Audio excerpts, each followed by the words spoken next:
যে ব্যক্তি পবিত্র মাগরিব অথবা পবিত্র এশার নামাজের পরে সূরাতুল হাশর পাঠ করবে, ওই ব্যক্তির জন্য রব্বুল আলামিন পবিত্র ফজরের পূর্বে ওই ব্যক্তির যদি মৃত্যু হয় তাহলে রব্বুল আলামিন ওই ব্যক্তির জন্য জাহান্নামের আগুনকে হারাম করে দিয়ে জান্নাতের উঁচু মাকাম ওই ব্যক্তির জন্য দান করবেন। সুবহানাল্লাহ, সুবহানাল্লাহ। এই জন্য কোনোভাবেই পবিত্র ফজর এবং পবিত্র মাগরিবের নামাজের পরে সূরাতুল হাশর কোনোভাবে মিস দেওয়া যাবে না। অতঃপর নবী করিম সাল্লাল্লাহু আলাইহি ওয়াসাল্লাম পবিত্র ফজরের নামাজের পরে এই দোয়াটা তিনি বেশি বেশি করে পাঠ করতেন। দোয়াটা কি? আল্লাহুম্মা বিকা আসবাহুনা ওয়া বিকা আমসাইনা ওয়া বিকা নাহইয়া ওয়া বিকা নামুতু ওয়া ইলাইকান নুশুর। এই দোয়াটা অবশ্যই পবিত্র ফজরের নামাজের পরে কোনোভাবেই মিস দেওয়া যাবে না।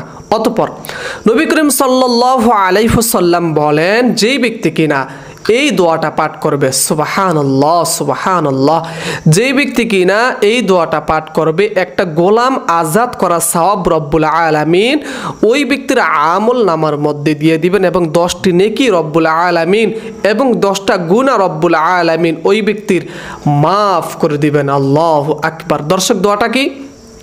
আপনারা আমার সাথে সাথে পড়ুন। লা ইলাহা ইল্লাল্লাহু ওয়াহদাহু লা শারীকা লাহু লাহুল মুলকু ওয়া লাহুল হামদু ওয়া হুয়া আলা কুল্লি শাইইন কাদির।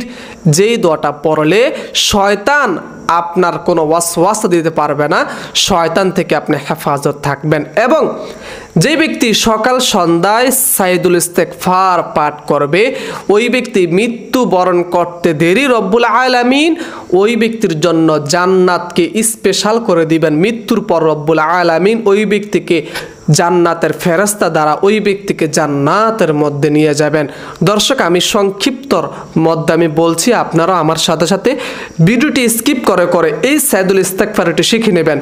আল্লাহুম্মা আনতা রব্বি লা ইলাহা ইল্লা আনতা খলাকতানি ওয়া আনা আবদুকা ওয়া আনা আলা আহদিকা ওয়া ওয়াদিকা মাস্তাতাতু আউযু বিকা মিন শাররি মা সানাতু আবুউ লাকা বিনি'মাতিকা আলাইয়া ওয়া আবুউ বিযামবি ফাগফিরলি ফাইন্নাহু লা ইয়াগফিরুয যুনুবা ইল্লা আনতা।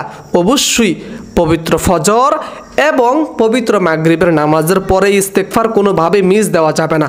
অতঃপর নবীজি সাল্লাল্লাহু আলাইহি ওয়াসাল্লাম প্রত্যেক ফরজ নামাজের পরে যেমন পবিত্র ফজর, জোহর, আসর, মাগরিব, এশা 5 ওয়াক্ত নামাজের পরে তিনি আস্তাগফিরুল্লাহ আস্তাগফিরুল্লাহ এইভাবে তিনি 3 বার পড়তেন এবং এই 3 বার আস্তাগফিরুল্লাহ পড়া হচ্ছে কি সুন্নাহ।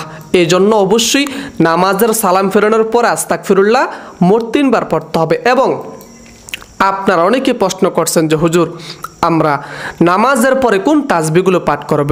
নবীজি সাল্লাল্লাহু আলাইহি ওয়াসাল্লাম বলেছেন 5 ওয়াক্ত নামাজের পরে 33 বার সুবহানাল্লাহ, 33 বার আলহামদুলিল্লাহ, 34 বার আল্লাহু আকবার পড়বে।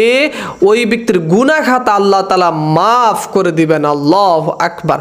দর্শক, আপনি কি জানেন এমন একটা দোয়া আছে নবীজি বলে দিয়েছেন, যেই ব্যক্তি কিনা এই দোয়াটা পড়বে রব্বুল আলামিন ওই ব্যক্তির উপর সন্তুষ্ট হয়ে যাবেন। আর হাদিসের মধ্যে পাওয়া যায়, যেই ব্যক্তির উপর কিনা আমার আল্লাহ তাআলা সন্তুষ্ট হয়ে যাবেন ওই ব্যক্তি মৃত্যু বরণ করার পর রব্বুল আলামিন ওই ব্যক্তির উপরে জান্নাতকে ওয়াজিব করে দিবেন। দর্শক, আমরা কিন্তু আমাদের জীবনে আমরা অনেক গুনাহ করেছি, আমরা কেই বা না চাই জান্নাতে যাওয়ার জন্য। দোয়াটা কি? রাদিতু বিল্লাহি রাব্বাও ওয়া বিল ইসলামি দীনা ওয়া বি মুহাম্মদ সাল্লাল্লাহু আলাইহি ওয়াসাল্লাম নাবিয়্যা ওয়া রাসূলা। অতঃপর দর্শক, যে ব্যক্তি পবিত্র ফজর এবং পবিত্র মাগরিবের নামাজের পরে মাত্র 7 বার পাঠ করবে আল্লাহুম্মা আজিরনি মিনান নার, তাহলে ওই দিন বা রাত্রে ওই ব্যক্তি মৃত্যু বরণ করলে রব্বুল আলামিন ওই ব্যক্তির জন্য জাহান্নাম থেকে মুক্তি দিয়ে রব্বুল আলামিন ওই ব্যক্তির জন্য জান্নাতকে ওয়াজিব করে দিবেন। আল্লাহুম্মা আজিরনি মিনান নার 5 ওয়াক্ত নামাজের পরে, বিশেষ করে পবিত্র ফজর এবং পবিত্র মাগরিবের নামাজের পরে মাত্র 7 বার পাঠ করবেন আল্লাহুম্মা আজিরনি মিনান নার। এবং যেই ব্যক্তি ছোট্ট একটা দোয়া পড়বে। অনেকে বলেন হুজুর খুব বিপদের মধ্যে আছি, হুজুর এমন কি কোনো দোয়া আছে বিপদ দূর হয়ে যাবে? অবশ্যই আছে।